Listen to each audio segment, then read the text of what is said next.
أعوذ بالله من الشيطان الرجيم بسم الله الرحمن الرحيم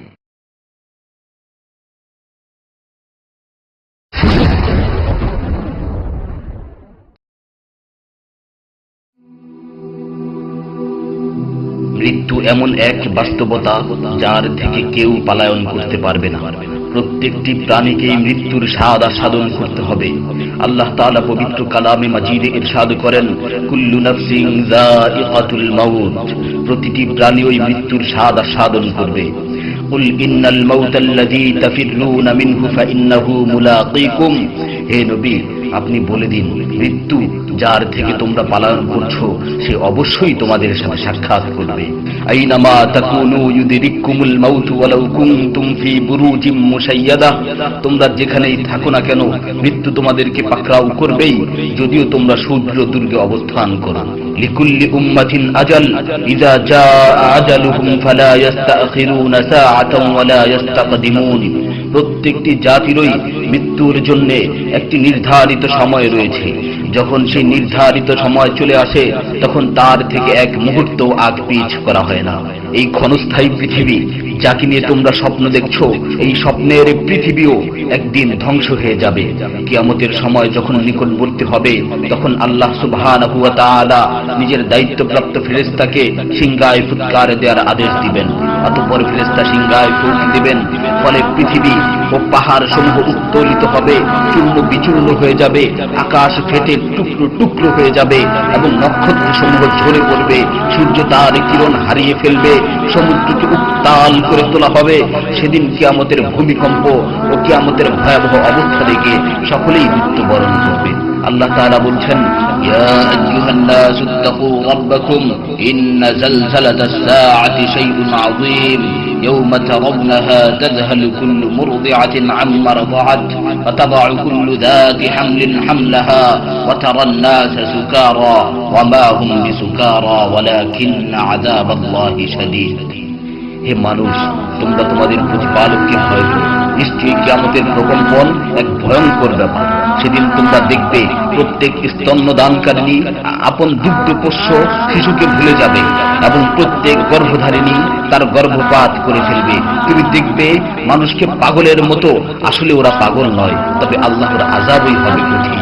فإذا نفخ في الصور نفخة واحدة وحملت الأرض والجبال فدكتا دكة واحدة, অতঃপর যখন সিংহায় ফুঁক দেওয়া হবে একটি মাত্র ফুঁক, আর জমিন ও পর্বতমালাকে উত্তোলিত করা হবে এবং মাত্র একটি আঘাতে এগুলো চূর্ণ বিচূর্ণ হয়ে যাবে।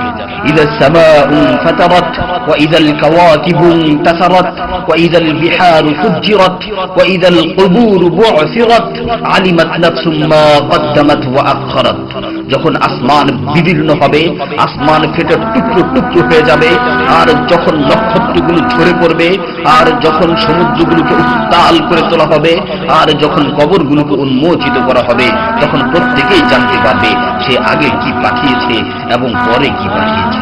সেদিন কিয়ামতের ভয়াবহতায় আল্লাহ সুবহানাহু ওয়া তাআলা ব্যতীত প্রতিটি প্রাণী প্রাণ হারাবে। পবিত্র কালামে মাজিদে ইরশাদ হয়েছে, কুল্লু শাইইন হালিকুন ইল্লা ওয়াজহা, সেদিন আল্লাহর মহান সত্তা ব্যতীত প্রত্যেকটি জিনিসই ধ্বংস হয়ে যাবে। কুল্লু মান আলাইহা ফান ওয়া ইয়াবকা ওয়াজহু রাব্বিকা যুল জালালি ওয়াল ইকরাম, সেদিন জমিনের উপর যা কিছু রয়েছে সবই ধ্বংস হয়ে যাবে, আর শুধুমাত্র মহামহিম ও মহানুভব আল্লাহ সুবহানাহু ওয়া তাআলাই বাকি থাকবেন। তাফসীরে ইবনে কাসীরে বর্ণিত হয়েছে, যখন ইসরাফিল আলাইহিস সালাতু ওয়াস সালাম সিংহায় ফুৎকার দিবেন তখন সকলেই মরে যাবে। মালাকুল মাউত মৃত্যুর ফেরেশতা এসে আল্লাহ তাআলাকে বলবে, হে আল্লাহ, সকলেই মরে গেছে। তিনি জিজ্ঞেস করবেন, অবশিষ্ট কে আছে? উত্তর দিবে, হে আমার রব, আপনি, আর আপনি তো হলেন চিরঞ্জীব। এছাড়াও বাকি রয়েছে জিবরাইল, মিকাইল ও আরশ বহনকারী ফেরেশতাগণ। আল্লাহ তাআলা বলবেন, জিবরাইল ও মিকাইলেরও মৃত্যু হওয়া উচিত। মৃত্যুর ফেরেশতা মালাকুল মাউত বলবে, হে প্রভু, জিবরাইল ও মিকাইলও মরে গেছে। আল্লাহ তাআলা জিজ্ঞাসা করবেন, এখন আর কে বাকি আছে? সে বলবে, এখন আমি বাকি আছি ও আরশ বহনকারী ফেরেশতাগণ বাকি আছে। তখন আল্লাহ তাআলা বলবেন, আরশ বহনকারীদেরকেও মরতে হবে, তারাও মরে যাবে। আল্লাহ তাআলা আবার জিজ্ঞাসা করবেন, এখন কে বাকি আছে? মালাকুল মাউত আজরাইল আলাইহিস সালাতু ওয়াস সালাম বলবেন, হে আমার রব, এখন আপনি বাকি আছেন এবং আমি বাকি আছি। তখন আল্লাহ তাআলা আজরাইল আলাইহিস সালাতু ওয়াস সালামকে বলবেন, তুমি তো আমার মাখলুক, সুতরাং তুমিও মরে যাও। তিনি তৎক্ষণাৎ মরে যাবেন এবং শুধুমাত্র আল্লাহ তাআলাই বাকি থাকবেন। অতঃপর আল্লাহ সুবহানাহু ওয়া তাআলা জমিনকে ভাঁজ করে ফেলবেন এবং তিনি 3 বার বলবেন, আনাল জব্বার, আনাল জব্বার, আনাল জব্বার, আমি প্রতাপশালী, আমি প্রতাপশালী, আমি প্রতাপশালী। অতঃপর তিনি 3 বার জিজ্ঞাসা করবেন, লিমানিল মুলকুল ইয়াউম, লিমানিল মুলকুল ইয়াউম, লিমানিল মুলকুল ইয়াউম, আজকের রাজত্ব কার, আজকের সার্বভৌমত্ব কার, আজকের আধিপত্য কার? জবাব দেওয়ার মতো কেউই থাকবে না। তিনি আবার উত্তর দিবেন, লিল্লাহিল ওয়াহিদিল কাহ্হার, আজকের রাজত্ব, আজকের সার্বভৌমত্ব, আজকের আধিপত্য পরাক্রমশালী একমাত্র আল্লাহ। ইবনে ওমর রাদিয়াল্লাহু তাআলা আনহু হতে বর্ণিত অপর এক হাদিসে ইরশাদ হয়েছে, কিয়ামতের দিন আল্লাহ সুবহানাহু ওয়া তাআলা আসমান জমিনকে ভাঁজ করে নিজ হাতে গুটিয়ে নেবেন। অতঃপর বলবেন, আনাল মালিক, আনাল জব্বার, আনাল মুতাকাব্বির, আমি বাদশা, আমি প্রতাপশালী, আমি অহংকারী।